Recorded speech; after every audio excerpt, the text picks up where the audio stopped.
जगाला शांतीचा संदेश देणारे विश्ववंदनीय महाकारुणिक तथागत भगवान बुद्ध, भारतीय बौद्ध महासभेचे संस्थापक अध्यक्ष बोधिसत्व परमपूज्य डॉक्टर बाबासाहेब आंबेडकर यांना सर्वप्रथमतः मी पंचांग प्रणाम करतो।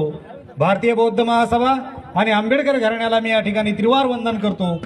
आज शाक्यमुनी बुद्ध विहार या ठिकाणी उपस्थित सर्व बौद्ध उपासक उपासिका, बालबालिका तसेच सर्व संत संघ दलाचे पदाधिकारी यांना सप्रेम जयभीम करतो।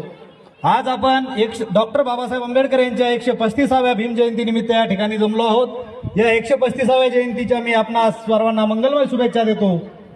डॉक्टर बाबासाहेब आंबेडकर यांची जयंती साजरी करताना आपण डॉक्टर बाबासाहेब आंबेडकरांनी आपल्याला दिले जे काही तत्व आहेत, मूल्य आहेत ते आपल्याला स्वीकारावे लागतील। भारतीय संविधानाचं संरक्षण करावे लागेल आणि भारतीय संविधानाचं संरक्षण करण्यासाठी तुम्हा आम्हा सर्वांचे उद्धार करते आंबेडकर घराणं या ठिकाणी काम करते। आपण आंबेडकर घराण्याच्या पाठीशी खंबीरपणे उभा राहिलं पाहिजे। बंधूंनो, हा काळ आता धोक्याची घंटा असलेला काळ आहे।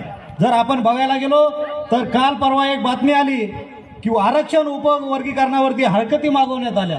अनाजी पंथाने खेळ केला। बघा, 11 तारखेला ती घोषणा केली। आपण 1 तारखेपासून ते हा पूर्ण महिना भीम जयंतीमध्ये असतोय। त्यांना माहित आहे हे आरक्षण उपवर्गीकरणामध्ये आणि या संविधानामध्ये कोणी जर संरक्षण करणारे असतील तर तो समुदाय बौद्ध आहे आणि हा बौद्ध समुदाय आता इव्हेंटमध्ये गुंतलेला आहे आणि आपण याचा फायदा घेऊन या ठिकाणी आरक्षण उपवर्गीकरण चालू करा।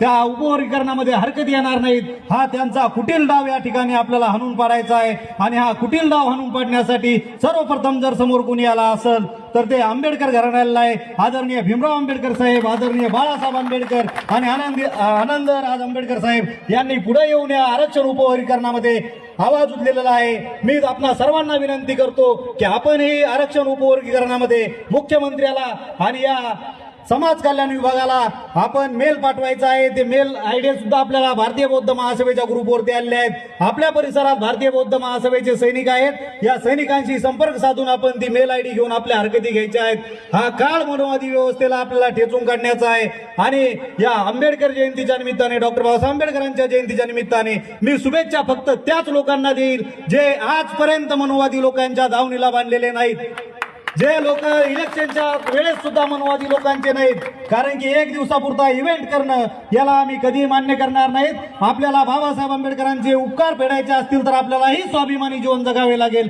आणि स्वाभिमानी जीवन जगायचं असेल तर एकमेव आहे आंबेडकर घराणं।